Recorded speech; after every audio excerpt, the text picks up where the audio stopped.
Hi guys, I'm Charlie, a Charlie Book Fanatic. Welcome back to my channel, and today I'm going to do my September wrap-up.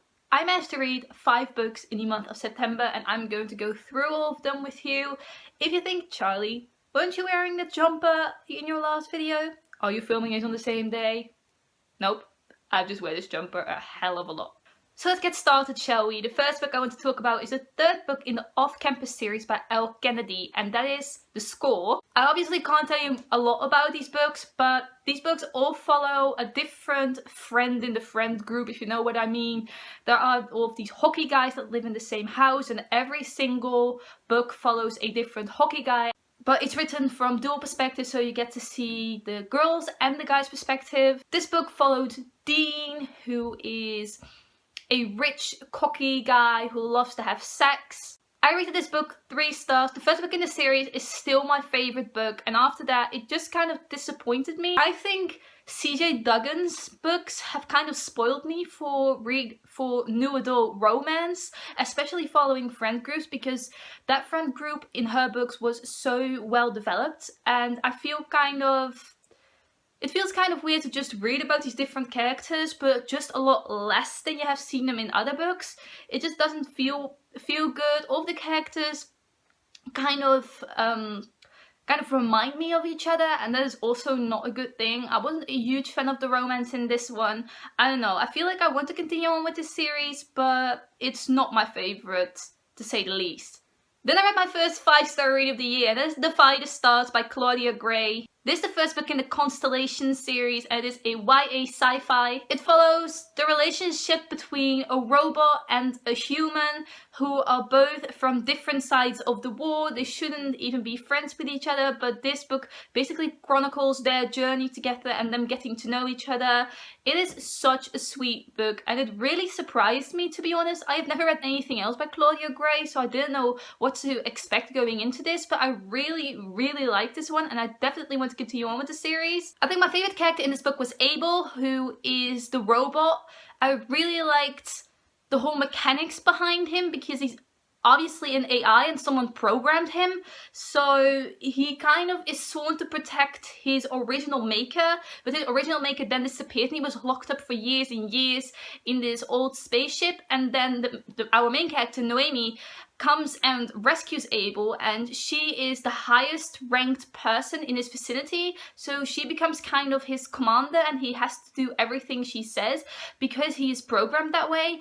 And if I say it like this, it sounds like kind of a problematic relationship if you think about it, but if you read it, you'll get why I thought this was so cute, and these characters together are so lovable. It's really a hate to love romance, which I really like in books, and I only like it when it is done well, and I feel like in this book it was really well done. I especially like the ending for this book. I thought it was so realistic, and I cannot wait to see where the 2nd book in this series is going and how all of these characters' lives will intertwine once again.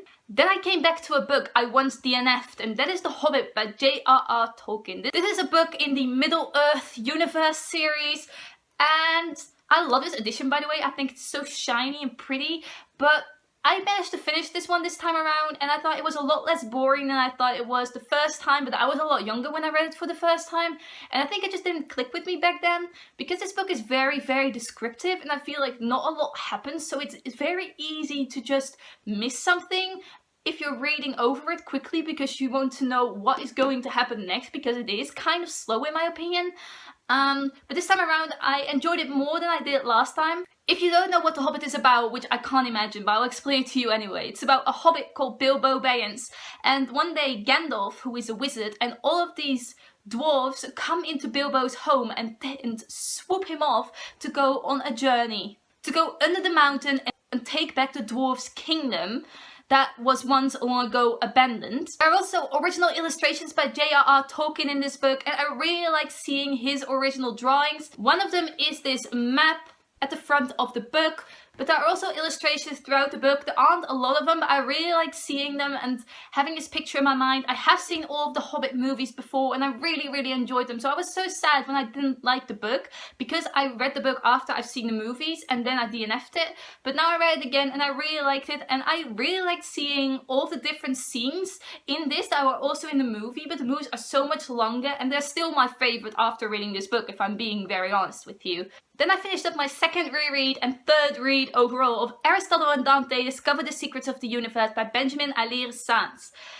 This was a reread I did with my boyfriend. He read it for the first time and we will do a full discussion on this book, so more of my opinion and his opinion obviously will come in a video on my channel at the end of the month somewhere. But again, I really enjoyed it and we both really liked exploring this book together. We really like reading together and I feel like it adds to my experience of books overall. Aristotle and Dante is about Aristotle and Dante, who meet each other at the beginning of the book at a swimming pool and they become fast friends.